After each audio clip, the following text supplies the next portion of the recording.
निम्नलिखित में से कौन सा पद एपी है, तो हम चेक करेंगे। तो पहले तो हमको जो एपी दिया हुआ है उसको हम देखना है कि एपी है कि नहीं। जो हमारा क्रम दिया हुआ है समांतर श्रेणी है उसको देखते हैं। तो 3 1 -1 -3 डॉट डॉट डॉट, तो ये है पहला में। देखिए अब एपी ज्ञात करने के लिए फॉर्मूला क्या है, तो A2 माइनस A1 बराबर A3 माइनस A2 चेक करना होता है। उसके जस्ट अगला पद में से पिछला पद, जैसे कि अगला पद कौन है A2, इसमें से पिछला पद घटाएंगे A1।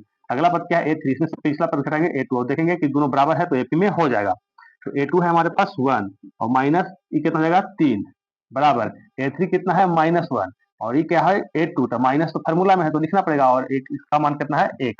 तो 1 में से 3 जाएगा तो कितना बचेगा -2 और ये हो जाएगा -2। तो नीचे बराबर में है तो लिख देंगे चूंकि A2 - A1 equal to A3 - A2 आता है एपी में है और एपी में है तो इसका सार अंतर क्या हो जाएगा, तो सार अंतर देखिए यही तो सार अंतर है, यानी कि डी बराबर कितना हो जाएगा -2।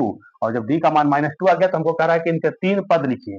3 पद मतलब कि क्या पद निकालना है, देखिए 1 2 3 4 तो हमको मालूम है, यानी कि हमको निकालना है 5वां पद, हमको निकालना है 6ठा पद और हमको निकालना है 7वां पद। अब देखिए A5 को हम लिखते हैं A प्लस 4D, कैसे आता है तो हम बताए हैं, है ना, बेसिक नॉलेज है। A6 को लिखेंगे A प्लस 5D। देखिए A5 निकालने के लिए यहाँ जितना संख्या रहेगा उससे एक कम करके डी के साथ गुना करते हैं, क्योंकि इसका फॉर्मूला ही होता है A plus n minus 1D, मतलब कि n में से घटा देना है, तो यहाँ n का ही वैल्यू है तो ये घटा के इसको डी के साथ गुना कर देना है। अब देखिए A का मान कितना है, तो A का मान है 3, यहाँ लिखेंगे 3 प्लस 4 गुने डी का मान कितना है तो -2, तो यहाँ कर देंगे -2, तो ये हो जाएगा 3 तो है ही, 4 को -2 से गुना करेंगे कितना हो जाएगा -8।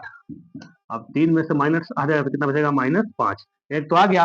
अब देखिए यहाँ पर इसको कैलकुलेशन करते हैं तो ए का मान तो 3 है तो यहाँ पे 3 रखेंगे प्लस 5 गुने और डी का मान कितना है -2, तो यहाँ भी करेंगे -2, तो हो जाएगा 3 प्लस 5 को -2 से गुना करेंगे तो कितना हो जाएगा -10। अब 3 में से 10 जाएगा तो कितना बचेगा -7। तो यहाँ तक क्लियर है ना। अब देखिए इसमें करते हैं तो A7 क्या लिखेंगे A प्लस 6D। अब ये क्या हो जाएगा A का मान 3 और प्लस 6 गुने डी का मान -2, तो ये हो जाएगा 3। अब 6 को -2 से गुना करेंगे तो -12, ये जाएगा घटेगा तो -9। इस तरह से 3 और पद हो गया, तो लिखने लास्ट में आता है 3 अन्य पद बराबर -5 -7 और -9, ये हो गया।